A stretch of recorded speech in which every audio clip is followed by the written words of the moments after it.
தேசிய பாதுகாப்பு சட்டத்துல கைதானவையா நான். அனைவருக்கும் வணக்கம். Good morning to all.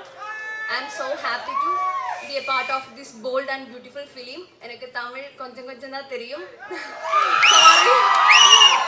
ஏதாவது மிஸ்டேக் இருந்தா மன்னிப்பு கேக்குறேன்.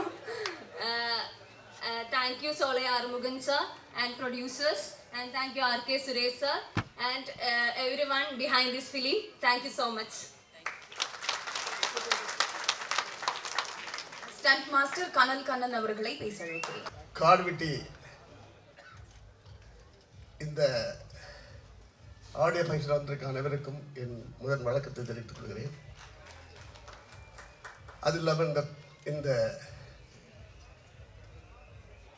இந்த ஆடியோ ஃபங்க்ஷனோட கதாநாயகர்கள் 2 பேரையும் மாற்றிட்டு மேடையில் இருக்கும் பெரியவர்கள் எல்லாம் சொல்ல முடியாது, அனைவரையும் பார்த்துவிட்டு இந்த படத்தில் நான் பணியாற்றியதில் மிக பெருமை அடைகிறேன்.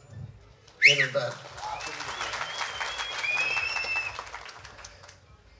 சமீப காலங்களாக நம்ம தமிழ் திரைப்பட இண்டஸ்ட்ரி, நம்ம தமிழ் இண்டஸ்ட்ரியில் மட்டும்தான் நான் நிறைய லாங்குவேஜ் பண்ணிகிட்ருக்கேன். நான் நேற்று கூட 2 நாள் கூட பாம்பேல தான் வந்தேன். சில சொல்லப்படாத விஷயங்கள் இங்கே தான் நடக்குது. இது அது உதவி இயக்குனராக இருக்கும்போது தான் அது வரமாட்டேங்குது. ஒரு படம் ஜெயிச்சதுக்கப்புறம் எங்களை நசுக்கிறாங்க பிதுக்கிறாங்கன்னு சொல்லுவாங்க. அது எதை சொல்ல வரேன்னு தெரியல. பொதுவாக இந்த படத்தோட கதை சகோதரர் சோலை ஆர்மோ அவர்கள், அவரும் 4 தயாரிப்பாளர்கள். முக்கியமாக அந்த 4 தயாரிப்பாளர்கள் மிக மிக நன்றி சொல்லணும். ஏன்னா இப்படி ஒரு படத்தை எடுக்கணும்னா உண்மையில் கண்டிப்பாக தில்லு வேணும். அந்த தில்லுக்கு நான் ரொம்ப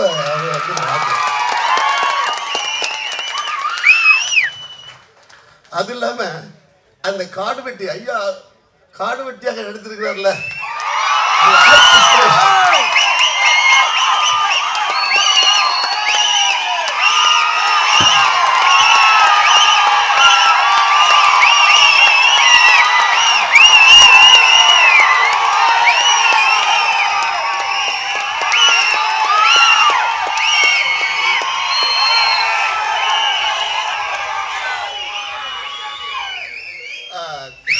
அவர் இந்த படத்தில் வாழ்ந்திருக்கிறார்.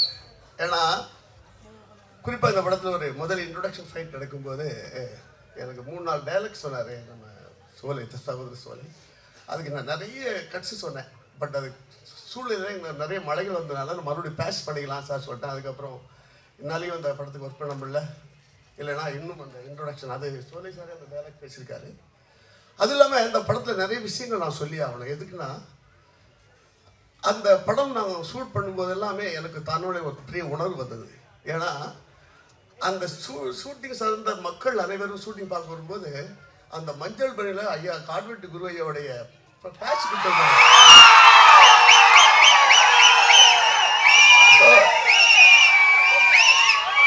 அதாவது ஏற்கனவே அவரை பற்றி நான் அவரோட ஸ்பீச் எல்லாம் கேட்டிருக்கேன். எந்த ஒரு அரசியல்வாதியும் மதிக்க மாட்டார். நான் தன்னுடைய ராஜ்யம் என்று வாழ்ந்த ஒரு மிகப்பெரிய ஒரு மகான் அவர். அவருக்கு இவ்வளவு பெரிய ஃபாலோவர்ஸ் இருக்காங்களா சொல்லும்போது எனக்கு அது இன்னும் அந்த படத்தில் மிகமாக நல்ல வேலை செய்யணும் ஒரு ஆர்வம் வந்துச்சு.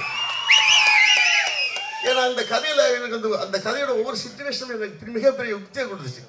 ஸோ இந்த படத்துக்கு இன்னும் பிரம்மாண்டமாக வேலை செய்யணும்னு சொல்லும்போது நானே கிளைமேக்ஸ் நிறைய விஷயங்கள் கொடுத்தேன். ஆனால் அதனால அவங்களுக்கு கொஞ்சம் ஒரு தயாரிப்பாளர் கொஞ்சம் லாஸ் தான். என்ன இல்லை லாஸ் தானே உங்களுக்கு? ஆமாம். ஏன்னா அவங்க பட்ஜெட்டாக எடுக்கிறாங்க. பட்டு கனல் கன்னட பேச முடியல, கண்ட்ரோல் மீறி போயிட்டு இருக்கு, ரெயின் அப்படிலாம் இருக்குது. ஆனால் எடுத்து எடிட் பண்ணி பார்த்தோம் ரொம்ப ரொம்ப ரொம்ப ரொம்ப சந்தோஷப்பட்டாங்க. ரொம்ப ஹாப்பி. மறுபடியும் 2 நாள் பேட்ச் ஒர்க்கே நம்ம சோலை மாரிமுத்தன் மேனேஜர் கூப்பிட்டார். அப்போ நான் கிடைக்க முடியாத சூழ்நிலை ஆகிப்போச்சு. உதவியாளர் நம்பரெல்லாம் வேணாம், வந்தால் நீங்கள் வாங்க நான் முடிச்சிடலாம் அப்படின்னாங்க. ஸோ முக்கியமான இன்னொரு விஷயத்தை நான் சொல்லி ஆகணும். பொதுவாக இப்போ நம்ம பிரதமர் மோடி ஐயா ராம ஜென்ம பூமி ராமரை பிரதிஷ்டப்படும் போது இந்த உலகத்தில் உள்ள அத்தனை இந்துக்களும் அன்று சாயங்காலம் அதாவது மாலை நேரத்தில் விளக்கு ஏற்றுங்கன்னு சொன்னாங்க. சில பேர் மட்டும் 6 மணிக்கு விளக்கேற்ற விட்டால் நாங்கள் தீவிரவாதி என்று சொன்னார்கள். இது முன்னாடி முதலியாளர் இருக்கும் போதெல்லாம் சொல்லவே மாட்டாங்க, வளர்ந்தோன்னு சொல்றாங்க. ஆனால் என் ராமனுடைய கலரையே என் ராமனுடைய கலர் வந்து நீலம். அந்த நீளத்தையே தன் தயாரிப்பாளரின் கம்பெனி பேரை வைத்துக்கொண்டு இதற்கு வர்ணம் செய்கிறவர்களை பார்க்கும்போது வேதனை இருக்கிறது. அதற்கெல்லாம் இந்த கால்வெட்டி சரியான பாடம் புகட்டும். வாழ்த்துக்கள். ரொம்ப ரொம்ப சந்தோஷமா இருக்கு. முதல்ல வந்து நம்ம ப்ரொடியூசர்ஸுக்கு இந்த அரங்கமே அதிர மாதிரி நல்லா கிளாப் பண்ணுங்க. ஏன்னா இந்த படம் மிகப்பெரிய வெற்றி ஆக போது. கொஞ்ச நேரத்துக்கு முன்னாடி சொல்லியிருந்தாங்க ரொம்ப கஷ்டப்பட்டோம் சார். கண்டிப்பாக கஷ்டப்பட்டது நல்ல விஷயம் தான். அதுக்கான வெற்றி இன்னும் கொஞ்ச நாள் வரப்போகுது. அதுக்கப்புறம் தொடர்ந்து அவங்க படம் எடுக்க போகிறாங்க. அந்த அளவுக்கு பணம் வரப்போகுது. ஸோ ப்ரொடியூசர் சார் ரொம்ப ரொம்ப ரொம்ப நன்றி சார். ரொம்ப இந்த நல்ல படம் எடுத்ததுக்கு ரொம்ப ரொம்ப நன்றி. அப்புறம் வந்து முக்கியமான விஷயம் தான் சொல்ல போகிறேன். இந்த படத்தில் வந்து நானே வந்து ஷாக் ஆகிற மாதிரி ஒரு சூப்பர் கானா சாங் இருக்குது. சன் டிவி வணக்கம் தமிழ் சாதிக் சார் வாங்க வாங்க. அவர் தான் வந்து இந்த பாட்டுக்கு மியூசிக் 2 சாங் நம்ம கேட்டோம். சூப்பராக இருந்தது. ஸோ இந்த படத்தில் வந்து ரொம்ப புது சிங்கர்ஸ் பாடுங்க. பூஜான ஒரு தங்கச்சி பாடியிருக்காங்க. ரொம்ப நல்லா பாடியிருக்காங்க. நல்லா கிளாப் பண்ணுங்க. அண்டு முக்கியமாக இந்த படத்தில் வந்து அப்பாவும் பாடியிருக்காரு. ரொம்ப பெருமையாக இருக்குது. சாதிக் ரொம்ப 7 பாட்டுமே கேட்டேன். ரொம்ப நல்லா இருந்தது. சாதிக் பிரதருக்கு முதல் படம். அவருக்கு நல்ல வரவேற்பு கொடுங்க. நல்லா கைத்தட்டு கொடுங்க அவருக்கு. தேங்க்யூ. அண்டு ரொம்ப எல்லாரும் வந்து ஒன்று பேசினாங்க. இந்த படத்தில் வந்து மாரியப்பன் மேனேஜர் சார் அவர் யாரும் இல்லை. ஆனால் இங்கே வாங்கினேன். ஸோ ப்ரொடியூசர் சொன்னார் பார்த்தீங்களா, படம் ஆரம்பிக்கிறதுல வந்து கடைசி வரைக்கும் ஒரு மேனேஜர் இருந்தார்னு சொல்லிட்டு இவர் தான் மாரியப்பன். நல்லா வெயிட்டாக கொடுங்க அண்ணனுக்கும். சேம் டைம் வந்து அசிஸ்டன்ட் டைரக்டர் அண்ட் கேமராமேன் சாருக்கு, எடிட்டர் சாருக்கு, இந்த படத்தில் நடித்தவங்க அனைவருக்கும் வந்து இந்த நேரத்தில் நன்றி சொல்லி ஆகணும். முக்கியமாக வந்து நம்ம படத்துக்கு வந்து பெரிய பெரிய ஜாம்பவான்கள் வந்து எல்லாருமே சீஃப் கெஸ்ட்டாக வந்திருக்காங்க. ஆர்வி உதயகுமார் சார், அப்புறம் வந்து மோகன்ஜி சார், அப்புறம் பேரரசு சார், அப்புறம் வந்து நம்ம அண்ணன் வந்து ஃபைட் மாஸ்டர் சார், அப்புறம் வந்து நம்ம மூர்த்தி அண்ணன் வந்திருக்காரு. அண்ணன் மூர்த்தி அண்ணன் ரொம்ப நன்றி வந்ததுக்கு. சேம் டைம் வந்து உதயா சார், கன்னியப்பன் சாருக்கு ரொம்ப ரொம்ப நன்றி. முக்கியமாக வந்து இந்த படத்தில் சூப்பரான ஒரு மெசேஜ் இருக்குது. எவ்வளோ வந்து இந்த படத்தில் எவ்வளோ ஆக்ஷன் இருந்தாலும் இந்த படத்தில் ஒரு அழகான ஒரு மெசேஜ் இருக்குது. முதல் படத்துலேயே நம்ம சோலை ஆறுமுகம் டைரக்டர் சாருக்கு இந்த நேரத்தில் வந்து நம்ம மிகப்பெரிய ஒரு கைத்தட்டு கொடுத்தே ஆகணும். ரொம்ப நன்றி சார். முக்கியமாக இந்த படத்தில் ஆர்ஆர் கண்டிப்பாக பேசப்படும். ஏன்னா வந்து எல்லாருமே ஆர்கே சுரேஷ் சாரை வந்து சாருன்னு ஜீன்னு சொல்லுவாங்க. நான் மட்டும் சிங்கம் தான் கூப்பிடுவேன் எப்போதுமே. அவர் வந்து சிங்கம். ஸோ அந்த படத்தில் ஒரு ஷார்ட்லையுமே பார்த்தீங்க அவங்க ஆக்ஷன் நடிக்கும் போது பார்த்தீங்கன்னா எனக்கு உண்மையாக சொல்கிறேன், நான் கம்போஸ் பண்ணவே இல்லை ரீரிகார்டிங். அவரோட ஆக்ஷன் பார்த்து அப்படி கீபோர்டில் கை வைக்கும் போது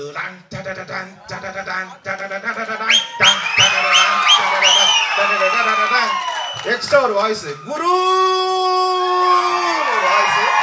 ஸோ கண்டிப்பாக இந்த படத்துலேருந்து ஒரு ஆர்ஆராக வந்து எனக்கு மிகப்பெரிய ஒரு வெற்றி கிடைக்கும், அது நம்புகிறேன். ஸோ இந்த நேரத்தில் வந்து பிரசாத் பிரதருக்கும் ரொம்ப நன்றி. அண்ட் எல்லாருக்குமே இந்த படத்தில் ஒர்க் பண்ண அனைவருக்கும் ரொம்ப நன்றி. கவிஞருக்கு ரொம்ப நன்றி. ஸோ ரொம்ப நல்லா வந்திருக்கு. ஸோ கண்டிப்பாக இந்த காடு வெட்டி மிகப்பெரிய வெற்றி அடைய பொழுது பேரரசருக்கும் ரொம்ப நன்றி சார். ரொம்ப தேங்க்ஸ் சார் எனக்கு பேசுறதுக்கு. ஸோ இந்த படம் மிகப்பெரிய வெற்றி அடையும். மக்களே இதில் நல்ல மெசேஜ் இருக்குது. கண்டிப்பாக நீங்கள் ஹிட் பண்ண வைக்கணும். ஸோ காடு வெட்டி மிகப்பெரிய வெற்றி அடைய வாழ்த்துக்கள். வெற்றி வெற்றி ஜெயிக்கிறோம். மேடையில் இருக்கிற பெரியர்கள் அத்தனை பேருக்கும் வணக்கம். பத்திரிகையாளர் அனைவருக்கும் என்னோட இனிய வணக்கம். இந்த படக்குழுவினரை பாராட்ட எங்கெங்கிருந்தோ ஊர்லேருந்து கிளம்பி இவ்வளோ பேருக்கு கைத்தட்டி விசில் அடித்து கொண்டாடுறீங்க. உங்களுக்கும் என்னுடைய பணிவான வணக்கம். ரொம்ப பாசிட்டிவாக போயிட்டுருக்கு ஃபங்க்ஷன். பயங்கரம் பாசிட்டிவாக போயிட்டுருக்கு. சுபாஷ் அண்ணன் மட்டும்தான் கொஞ்சம் அப்படி தழுன்னு பேசிட்டாரு. மற்றபடி படத்தோட வெற்றி வந்து இங்கே முடிவாக்கப்பட்டது. படம் எப்படி போக போகுது அப்படின்னு கொண்டாட தான் போகிறீங்க, பார்க்க தான் போகிறோம். சுபாஷ் அண்ணன் கவலைப்பட வேணாம். இது வந்து இப்படிலாம் தாண்டி பிரச்சனைலாம் சந்திச்சு வந்த படம் தான் மறுமலர்ச்சி. உங்களுக்கு தெரியும் அது வந்து அது வந்து யானை மேலே அம்பாரி வச்சு குருவன் எப்படி படத்தை கொண்டு போய் தேட்டருக்கு விட்டாருன்னு உங்களுக்கு தெரியும். ஸோ அடுத்து திரௌபதி நான் சந்திக்கிற பிரச்சனை நான் தனியாக சந்தித்தேன். நீங்களாவது இவ்வளோ பேர், உங்களுக்கு கோபி என்ன கூட இருந்தார், மாரியப்பண்ண கூட இருந்தார், நிறைய பேர் இருந்தார். நான் தனியாலாம் திரௌபதியை வந்து சென்சாரில் அவ்வளோ போராடி அந்த ட்ரெயிலர் ரிலீஸ் பண்ணுற அன்றைக்கி வரைக்கும் அந்த க்ரௌட் ஃபண்டிங்கில் அந்த படத்தை கொண்டு வரதுக்கு நான் பட்ட கஷ்டம் அது ஒரு புக்காக எழுதுனா கூட பத்தாது, அவ்வளோ கஷ்டப்பட்டிருக்கேன். பட் அதுக்கப்புறம் இவங்க கொடுத்த ரிசல்ட் இருக்குல்ல, அது வேறு மாதிரியான ஒரு ரிசல்ட். ஸோ அந்த மாதிரி ஒரு திரௌபதி மறுமலர்ச்சிக்கு அப்புறம் வட தமிழ்நாட்டிலேருந்து ஒரு பெரிய ஹிட்டாக போகிற படம் காடுவெட்டி. ஸோ நீங்கள் வந்து அதை அப்படி ஈஸியாலாம் போய் அதை அனுபவிச்சிட முடியாது, ஈஸியாக போய் அந்த வெற்றியை அடைஞ்சிடவும் முடியாது. இது இங்கே தழுதழ வேண்டிய அவசியம் இல்லை, இது ஆரம்பம் தான். இப்போ தான் ஸ்டார்ட் பண்ணியிருக்கீங்க ஆடியோ லான்ச்சின்னு வந்து, இதுக்கப்புறம் தான் ட்ரெய்லர் வெளியே போக போகுது. இது சென்சார் பண்ண ட்ரெய்லர், இது வராது யூடியூப்பில். கண்டிப்பாக வேறு ட்ரெய்லர் வச்சுருப்பாங்க, சாதாரண ஆளுங்க இல்லை இவனுங்க, பின்னாடி இருக்கவனுங்க. நான் அப்படி தான் நம்புகிறேன். ஸோ யூடியூபுக்கு வேறு ஒரு ட்ரெய்லர் வரும், சென்சார் இல்லாத ஒரு ட்ரெய்லர் வரும். ஏன்னா சென்சாரில் கொடுத்த கட்டு அதெல்லாம் எப்படி உங்களுக்கு காட்டுவாங்க? அது 11:52 இது இன்னொரு 7 நிமிஷம் புது ட்ரெய்லர் தானே சொன்னல.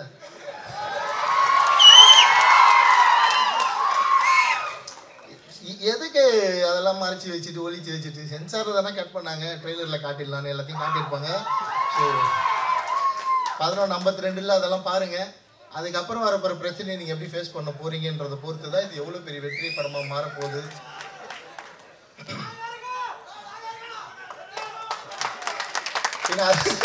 அதை நம்பி தானே தைரியமாக பேப்பரில் கதை எழுதுறது, வேறு யாரை நம்பி எழுதுறது? எங்களை கூப்பிட்டு சினிமா ஃபங்க்ஷனில் அவார்டை கொடுக்க போகிறாங்க, ஃபங்க்ஷனு கூட கூட மாட்டாங்க எங்களெல்லாம். ஆனால் நீங்கள் கொண்டாடுவீங்கன்னு எங்களுக்கு தெரியும். அப்படி தான் நான் இவ்வளோ தூரம் வந்து நின்றுட்டுருக்கேன், இவ்வளோ வரவேற்பு. ஒரு படம் ரிலீஸ் ஆகிறப்போ அவ்வளோ பெரிய ஓப்பனிங். ஸோ சினிமாக்குள்ளே கண்டிப்பாக கொண்டாட மாட்டாங்க, நான் சோலைக்கும் சொல்லிடுறேன், இந்த படத்தோட ப்ரொடியூஸ் பண்ண சொல்லிடுறேன். பட் மக்களோட கொண்டாட்டம் வேறு மாதிரி இருக்கும். அண்ணன் சொன்ன மாதிரி ஒரு பெரிய ஹீரோக்கு என்ன ஓப்பனிங் இருக்குமோ அந்த ஓப்பனிங் இந்த படத்துக்கு இருக்கும். இது ஒரு மினிமம் கேரண்டி படம். டிஸ்ட்ரிபியூட்டர்ஸ்க்கு நான் இந்த ஸ்டேஜில் சொல்லிடுறேன், இது ஒரு மினிமம் கேரண்டி படம். தைரியமாக வாங்கி தேட்டரில் போடுங்க. இன்றைக்கி இருக்கிற இந்த சினிமாவில் இருக்க வறட்சி இந்த படம் கண்டிப்பாக தீர்த்து வைக்கும். ரொம்ப பாசிட்டிவாக இருக்குது. நான் எல்லாமே பேசிட்டாரு பேரரசு சார், புட்டு வச்சிட்டாரு படத்தோட கதையை. அவருக்கு தெரியும், அவ்வளோ நாலேஜ் இருக்கிற ஒரு டைரக்டர் பிரித்து சொல்லிட்டாரு. பெண்களுக்கு கண்டிப்பாக இது ஒரு விழிப்புணர்வு படம். ஏன்னா காடு வெட்டின்னு பேர் வச்சுட்டு வேறு என்னென்ன சொல்ல முடியும்? காடு வெட்டின்னு பேர் வச்சுட்டு சோலை ஏதாவது தப்பாக சொன்னாருன்னா என்ன ஆவார் சோலை?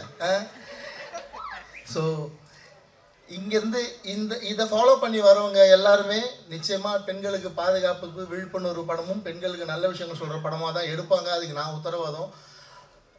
ஏன்னா அப்படி தான் எங்களுக்கு காடுவெட்டி கூறியவன் அப்படி தான் சொல்லிட்டு போயிருக்காரு, சும்மா சொல்லிட்டு போல. தமிழ்நாட்டில் முதல்ல இந்த மாதிரி தப்பான காதல், ஜாதி பார்த்து காதல் பண்ணுறது, பணக்கார பெண்களை பார்த்து காதல் பண்ணுறதுங்களை முதல்ல எதிர்த்தவர் அவர் தான். ஸோ அவரோட பேரை தலைப்பாக வச்சுட்டு வேறு என்ன சொல்ல முடியும்? நிச்சயமாக இந்த படம் ஒரு பெரிய விழிப்புணர்வு படமாக இருக்கும். என் படத்தை எந்தெந்த பெற்றோர்கள்லாம் போய் தேட்டரில் பார்ப்பீங்களோ நம்பி இந்த படத்தையும் போய் தேட்டரில் பாருங்கள், நான் உத்தரவாதமாக சொல்கிறேன். நிச்சயமாக உங்களுக்கு ஒரு பெரிய விழிப்புணர்வும் ஒரு புது செய்தியும் இந்த படத்தில் வரும். சாதிக்கோட சாங்ஸ் வந்து ரொம்ப சூப்பராக இருக்குது. நான் முன்னாடியே கேட்டிருக்கேன், ஹெட்செட்லேயே கேட்டிருக்கேன், இப்போ தேட்டரில் தான் கேட்குறோம். ஹெட்செட் போட்டு சாங்ஸ் கேட்டிருக்கேன். அப்போயே சொன்னேன், இதில் 2 பாட்டு ரொம்ப பவர்ஃபுல்லாக இருக்கும் ஸ்க்ரீனில் பார்க்குறப்ப. நான் எதிர்பார்க்குறேன் அதை பார்க்கன்ட்டு. ட்ரெய்லர் எப்படி இருந்தது? மியூசிக்கு ஒரு பெரிய சர்ப்ரைஸ் எலிமெண்ட் வேறு உடச்சிட்டார் அண்ணன். பேக்ரவுண்டில் வந்து குருன்னு வரப்போகுதுன்னு, தேட்டர் என்ன கேட்டியாக போகுதுன்னு. நான் சூப்பர்ண்ணா, அதெல்லாம் பெரிய ஐடியா, ரொம்ப சூப்பர் ஐடியா. அது சாதாரணமாக வராது. கனெக்டாக இருக்கீங்க நீங்களும் சொல்லி ஆரம்பிங்க சார் கூட, ரொம்ப சந்தோஷம். அது தேட்டரில் பாருங்கண்ணா. அதுக்கப்புறம் அது ரிங்டோன், நான் இன்றைக்கி வரைக்கும் திரௌபதி ரிங்டோன் தானே வச்சு சுற்றின்னு இருக்கேன். நான் ருத்ரதாண்டவம் பண்ணிட்டேன், நான் வந்து பகாசுரன் பண்ணிட்டேன். ருத்ரதாண்டவம் ரிங்டோன்னா பக்தியாக இருக்கவங்களாம் வச்சுப்பாங்க, உணர்வாக இருக்கவங்க எல்லாரும் திரௌபதி ரிங்டோன் தான். இப்போவும் எவ்வளோ பெரிய இருக்குன்னு ஃபோன் அடித்தாதான் தெரியும், எல்லாம் சைலன்ஸ் போட்டு வச்சுருப்பாங்க. அப்படி கொண்டாடுற மக்கள். ஸோ வட தமிழ்நாட்டிலேருந்து அடுத்து வர ஒரு மிகப்பெரிய இயக்குனர் சோலை ஆறுமுகம். ஸோ பல கஷ்டப்பட்டுருக்காங்க. கேமராமேனோட ஒர்க்கு ரொம்ப பாராட்ட வேண்டிய ஒர்க்கு. இந்த மாதிரி ஒரு படத்துக்கு ஒரு பக்கா கமர்ஷியல் வேல்யூ வந்து கேமராமேன் கொடுத்துருக்காரு. கண்டிப்பாக சோலை கிட்ட அந்த கமர்ஷியல் வேல்யூ இருந்திருக்காது. கேமராமேன் உருவாக்குனது தான் அந்த கமர்ஷியல் வேல்யூ நல்லா தெரியுது. ஏன்னா யதார்த்தவாதி சோலையோட எழுத்துக்களில், சோலையோட பேச்சில் வந்து யதார்த்தம் தான் அதிகமாக இருக்கும். பட் ட்ரெய்லர் பார்க்குறப்ப ஒரு முத்தையாசர் படம் பார்த்த மாதிரி இருக்குது, ஒரு கமர்ஷியல் வேல்யூ அப்படி இருக்குது அதில். ஸோ அதை வந்து கேமராமேன் கொடுத்துருக்காரு, ஒரு பெரிய சப்போர்ட் அது. அப்படி ஸ்ரீகாந்த் தேவாஸோட மியூசிக்கும் அதில் சேர்றப்ப அதோட கமர்ஷியல் வேல்யூ வந்து இன்னும் ஹை போகுது. ட்ரெய்லர் பார்க்குறப்பவே நமக்கு வந்து கூஸ் பம்ப் மூமெண்ட் வருது.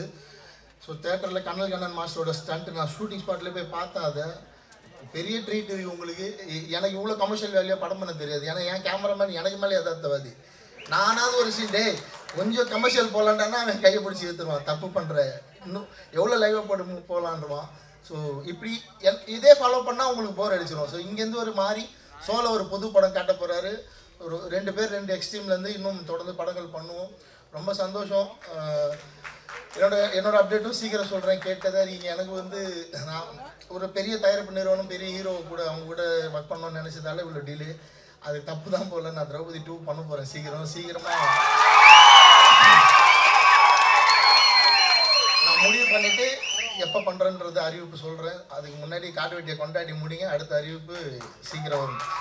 எல்லாருக்கும் வாழ்த்துக்கள். இந்த படத்தில் ஒர்க் பண்ணவங்க அத்தனை பேரும் ஜெயிக்க போகிறீங்க. ஆர்கே சுரேஷ் என்ன சினிமாவில் ஒரு பெரிய சம்பவம் பண்ண போகிறார். சொன்ன மாதிரி அடுத்து நெப்போலியன் சார் ஒரு வீரமான ஹீரோ, ஒரு கிராமத்து ஹீரோ வேணும்னா ஆர்கே சுரேஷ் சார் தேடி போய் நம்ம கதை சொல்லலாம். என்கிட்ட சண்டை போட்டுன்னு இருக்காரு. மீசன்னு ஒரு டைட்டிலில் கதை வச்சிருக்கேன்டா, எப்படா டைரக்ட் பண்ண போகிறேன்னு சண்டை போட்டுன்னு இருக்காரு. ரிச்சர்ட் சாருக்கு ஒரு படம் பண்ணோன்னே அது கடைசி 3 படம் பண்ணுறதா ஒரு வாக்குறுதி வந்து அதை முடிச்சுட்டு வந்து கண்டிப்பாக நம்ம 2 பேரும் சேர்ந்து ஒரு படம் பண்ணலாம். அதுக்கு முன்னாடி நீங்கள் பிஸி ஆகிடுவீங்க காடு வெட்டிக்கு அப்புறம் தெரியுது. ஏன்னா கமர்ஷியல் வேல்யூ அவ்வளோ பீக்கில் இருக்குது. மாசா இருக்கீங்க ஸ்க்ரீனில் பார்க்க. உங்களை வில்லனாக இருக்கிறப்பவே எனக்கு பாம்பேலேருந்து 2 பொண்ணுங்க ஃபோன் பண்ணி உங்கள் நம்பர் கேட்டாங்க. ஹீரோ ஆனதுக்கப்புறம் எனக்கு பாம்பேயில் ஒரு ஃப்ரெண்ட் இருக்காங்க, அவங்க பெரிய ஃபேன். உங்களுக்கு என்கிட்ட நம்பர் கேட்டு பயங்கர தொல்லை. ஹீரோ ஆனதுக்கப்புறம் என்ன நல்லா நடக்கும் போதும் தெரியல. ஸோ பிஸி ஆகிடுவீங்க, எங்களெல்லாம் மறந்துடாதீங்க. ஸோ பல தயாரிப்பாளர்கள் இந்த படத்துக்கு இது ஒரு வெளியே தெரியாத ஒரு கூட்டு முயற்சி திரைப்படம். ஏன்னா நான் ரொம்ப 500, 100, 200 வாங்கி திரௌபதி பண்ணதால நான் வெளிப்படையாக அது கூட்டு முயற்சின்னு சொன்னேன். இந்த படத்தில் ஒரு ரொம்ப பெரிய அமௌண்ட்டாக ஷேர் பண்ணி 10 lakhsக்கு மேலே ஷேர் பண்ணி பல தயாரிப்பாளர்கள் இணைஞ்சி செஞ்ச படம் வந்து இந்த காடு வெட்டி. அவ்வளோ பேருக்குமே நிறைய சோதனைகள், மன உளைச்சல். ஏன்னா ஒரு 4 வருஷம் ஒரு பெரிய அமௌண்ட்டு முடங்கி இருக்கிறது சின்ன விஷயம் இல்லை. படம் ரிலீஸ்க்கு முன்னாடி இந்த படம் சேட்டலைட் ஓடிடி கண்டிப்பாக வாங்க மாட்டாங்க. ஏன்னா அந்த மாதிரி சம்பவம் தான் பண்ணியிருக்கிறது. ஆனால் ரிலீஸ்க்கு அப்புறம் இதுக்கான டிமாண்ட் 2 மடங்காக தான் இருக்கும். ஸோ வெயிட் பண்ணி எல்லோரும் சேர்ந்து செலிப்ரேட் பண்ணுங்கள். எதுவும் அவசரப்படாதீங்க, வெயிட் பண்ணிங்கன்னா ஒரு பெரிய சக்ஸஸ் இருக்குதுன்னு சொல்லிவிட்டு உங்களை நம்பி தான் நானும் சொல்லிட்டு போய் தைரியமாக உட்கார்றேன். படத்தை ஹிட்டாக வேண்டியது உங்கள் பொறுப்பு. வாழ்த்துக்கள். அந்த நிலங்களை போர் வீரர்களுக்கான பயிற்சி மைதானமாக உருவாக்குனாங்க. பாதி நிலங்களை விவசாயத்துக்கு பயன்படுத்துனாங்க, பாதி நிலங்களை போர் பயிற்சிக்காக பயன்படுத்தி இப்போ போர்க்காலங்கள்லாம் முடிவடைந்த பிறகு அந்த போர்க்குடி மக்கள் எல்லாமே வந்து விவசாய குடிகளாக மாறுறாங்க. விவசாய குடிகளாக மாறும்போது அந்த நிலங்கள் வந்து ஊர்களாக மாறுகிறது. அந்த ஊருக்கு அவங்களாவே அந்த விவசாய குடிகள் ஒரு பேர் வைக்கிறாங்க. என்னன்னா நாங்கள் இந்த வீடு கட்டி வாழ்றோம் இல்லையா, இந்த இடத்துக்கு காடு வெட்டி அப்படிங்கிற ஒரு பேருனாங்க. இந்த பேர் தமிழ்நாட்டில் 11 இடத்துல இருக்குது. அதனால் வந்து காடு வெட்டி என்பது வரலாற்றில் இருக்கிற மிக சரித்திரமான ஒரு சொல்லுங்க. இது வந்து ஒரு பாசிட்டிவ் வைப்ரேஷனை கொடுக்கறது. அனைத்து சமூக பெண்களுக்காக யாரை பற்றியும் கவலைப்படாமல் அஞ்சாமல் பின்வாங்காமல் குரல் காத்தவனுடைய ஒரு அடையாள குரல் இதை அனுமதிங்கன்னு சொன்னோம். இல்லைங்க கீழே வந்து நீங்கள் நடுநாட்டின் கதை போடுங்க, அது போடுங்க, சரி ஓகே. அதுக்கப்புறம் நம்ம படத்தில் ஹீரோவோட ஜீப்பு புல்லட் யூஸ் பண்ணுவார், 2 வெஹிக்கிள் யூஸ் பண்ணுவார்.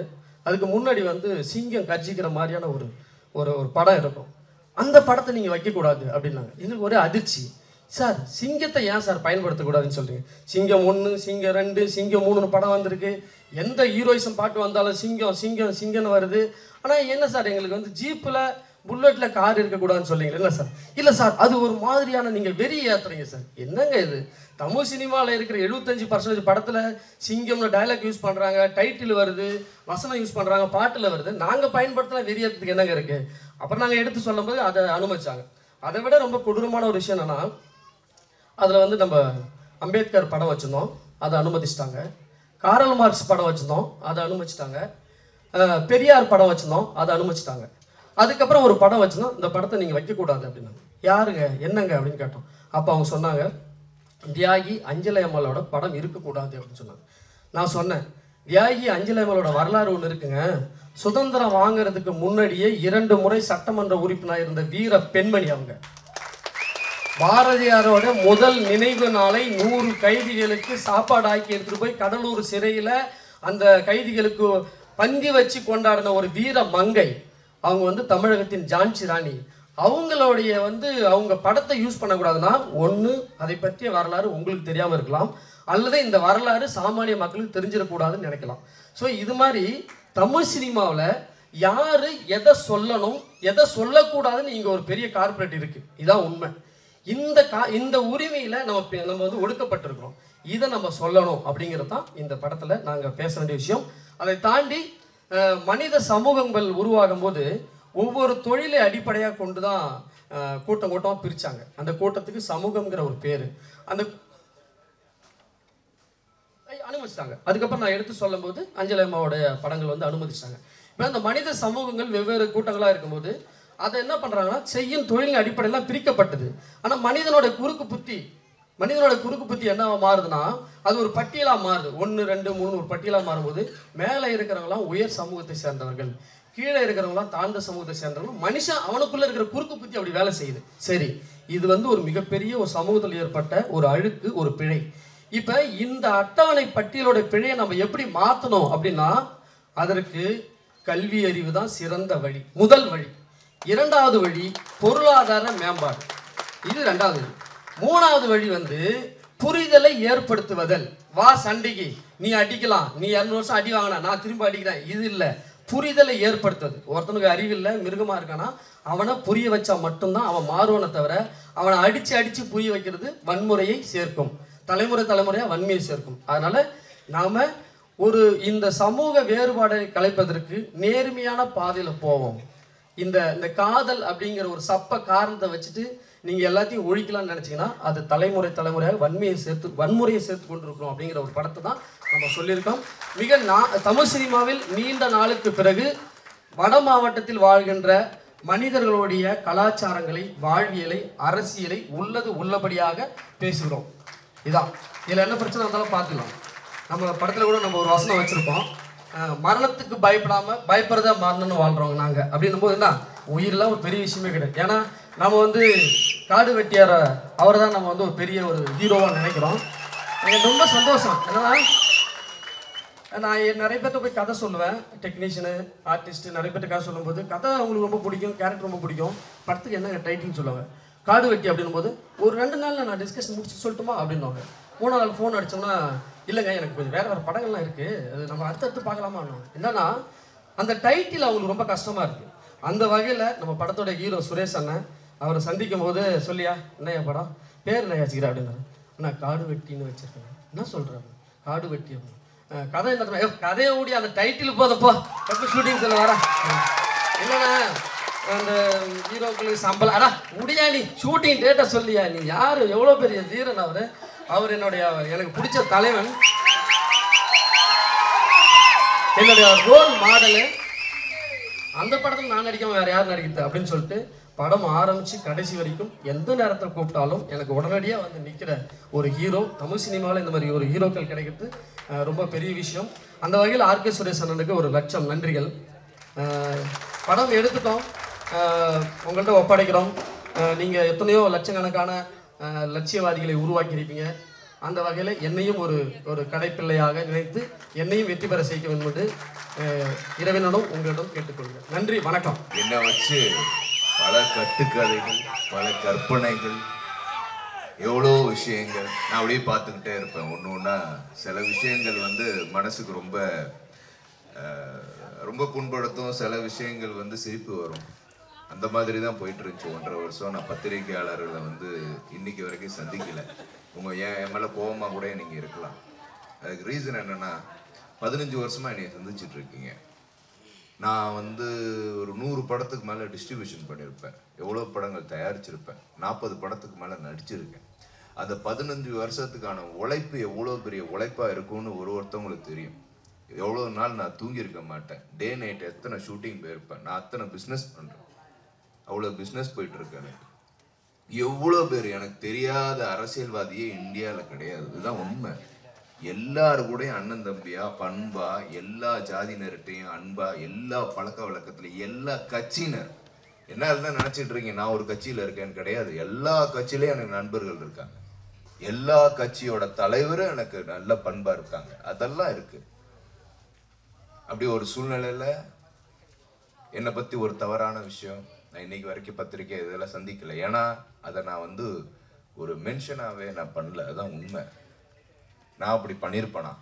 ஒரு 15 வருஷம் அவங்கள உழைப்பு. ஒரு நடிகர் வந்து லுக் ஆஃப் நோட்டீஸ் கொடுத்து ஏர்போர்ட்டை இறங்கி போலீஸ் கூட்டிட்டு போய் உள்ள வச்சு எஃப்ஐஆர் போட்டால் என்ன நடக்கும் உங்களுக்கு தெரியுமா? அவ்வளோ விமர்சனங்கள், அவ்வளோ கமெண்ட்ஸ் பண்ணிட்டு இருக்கீங்க. யோசிச்சு பாருங்க, என்னோட உழைப்பு என்ன இருக்கும், எப்படிப்பட்ட நான் மனுஷன். ஓய் இண்டஸ்ட்ரியில் நான் கேட்குறேன், ப்ரெஸ் மீட்டில் ஒரு டைரக்டர், ப்ரொடியூசர், தயாரிப்பாளர் சங்க துணைத் தலைவராக இருந்திருக்கேன், நடிகராக இருந்திருக்கேன், நடிப்பேன். இவ்வளோ ஒரு செக்கு பவுன்ஸ் கேஸ் என் மேலே இருக்கா? ஒன்று இருக்கா? எதுவுமே கிடையாது. ஒருத்தவங்க என் மேலே குற்றம் சொல்லியிருக்காங்களா?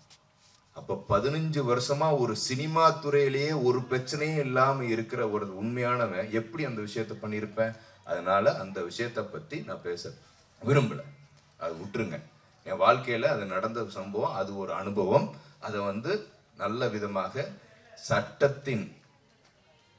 சட்டம் கொஞ்சம் டிலே ஆகும், அந்த சட்டத்தில் வர்றதுக்காக நான் வெயிட் பண்ணேன். சட்டம் எனக்கு ஒரு நல்ல தீர்ப்பை கொடுத்துச்சு. அந்த கடவுளுக்கு ரொம்ப நன்றி, என் தந்தைக்கு ரொம்ப நன்றி. எங்கள் தந்தை அப்பா அவ்வளோ உழைச்சிருக்காரு என் கடவுள். ஸோ என் குடும்பத்தினருக்கு நன்றி, என் அன்பான ரசிகர்களுக்கு நன்றி. என் மேல இவ்வளோ அன்பு வச்சிருக்காங்க. எனக்கு தெரியும், நான் அங்கிருந்து ஒரு விஷயமும் நான் தெரியும். வட மாவட்டம் இல்ல, தென் மாவட்டம் இல்ல, எல்லா மாவட்டத்தில இருந்து என்னோட தம்பிமார்கள், தங்கைமார்கள் அன்பு எல்லாருமே அவ்வளவு அன்பு செலுத்தினாங்க. அவங்களுக்கு எல்லாத்துக்கும் என்னோட மனமார்ந்த நன்றி. சினிமா என்ன விட்டு போகுது, நான் சினிமா விட்டு போக மாட்டேன். அதே மாதிரி அரசியலும் என்னை விட்டு போகாது, அரசியலை விட்டு நான் போக மாட்டேன். இதான் உண்மை. சரி, இப்போ நம்ம காடு வெட்டிக்கு வருவோம். மனசார சொல்றேன், சத்தியமா சொல்றேன், ஐயா காடு வெட்டு குரு, அந்த காடு வெட்டி அப்படின்னு அந்த கேரக்டர் நான் நடிச்சதுக்கு பெருமைப்படுறேன்.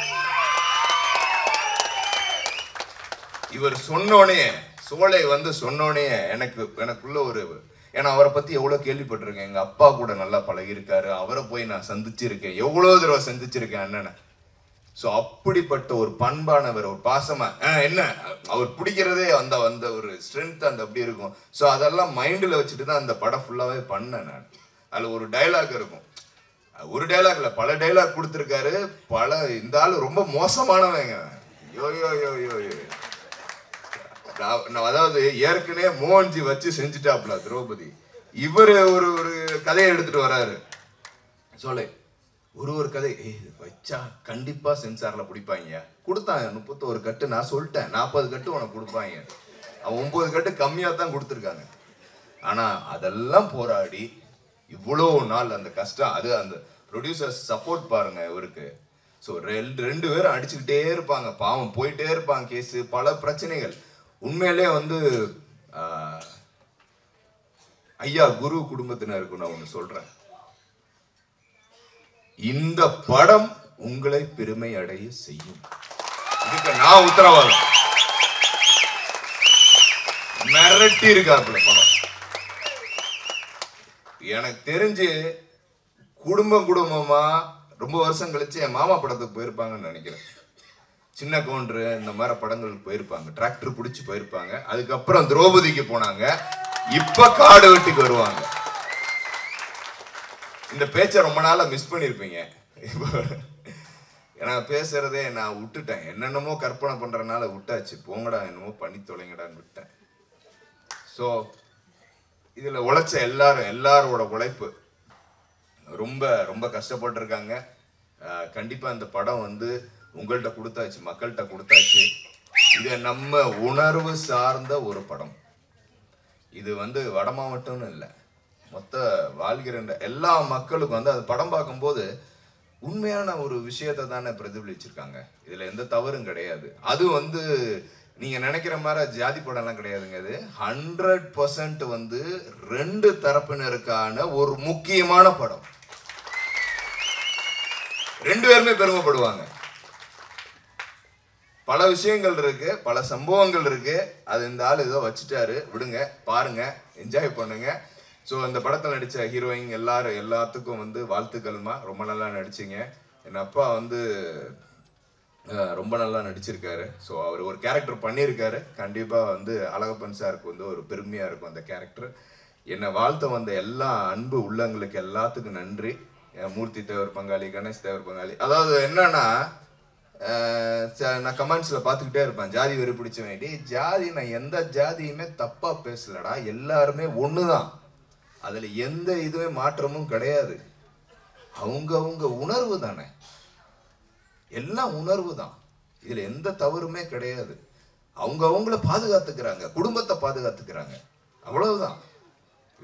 இப்ப இந்த இந்த இந்த வட மாவட்டம்னா அவங்க குடும்பத்தை பாதுகாத்து அந்த பாதுகாக்கப்பட்ட பெரிய தலைவன் தான் காடுவெட்டியார். அது போன்று எல்லா சமூகத்தில இருந்து அவங்க ப்ரொடெக்ட் பண்ணிக்கிறாங்க. இதுல எந்த தவறும் கிடையாது. ரொம்ப சந்தோஷம். இங்க வருகை தந்த அனைவருக்கும் என்னோட மனப்பூர்வமான நன்றி. முக்கியமா வந்து மியூசிக்கை பத்தி சொல்லியே ஆகணும். இவன் ஒரு சேட்டை பிடிச்சவன். இவன் லிரிக்ஸ் எழுதும் போனே ரொம்ப கான்ட்ரவர்சியா எழுதி கையில கொடுத்தாப்புல. ஸோ இனிமே தான் உனக்கு லைஃப். எமோஷனுக்கெல்லாம் சினிமால இடமே கிடையாதுப்பா. நீ அழுதாலோ வச்சாலோ சினிமால இடமே கிடையாது. நாளை காலையில் நம்ம செத்தா கூட கழுவி வச்சு போயிட்டே இருப்பாங்க. That is cinema, that which I have seen. உண்மையான உணர்வுபூர்வமான சினிமா மக்கள் இருக்காங்க. இந்த பத்திரிகையில வந்து 5% என்னை பத்தி தப்ப போட்டாங்க. 95% பத்திரிகையாளர் எனக்கு போன் பண்ணாங்க, சுரேஷ் நீ நல்லா வேண்டாம், நீ ஒன்றும் பண்ணிருக்க மாட்டாங்க. அந்த ஒரு அன்பு. அதே மாதிரி நீ சினிமாவில் எமோஷன் ஆகாத. உன் திறமை மிகப்பெரிய திறமை, உனக்கு மிகப்பெரிய திறமை.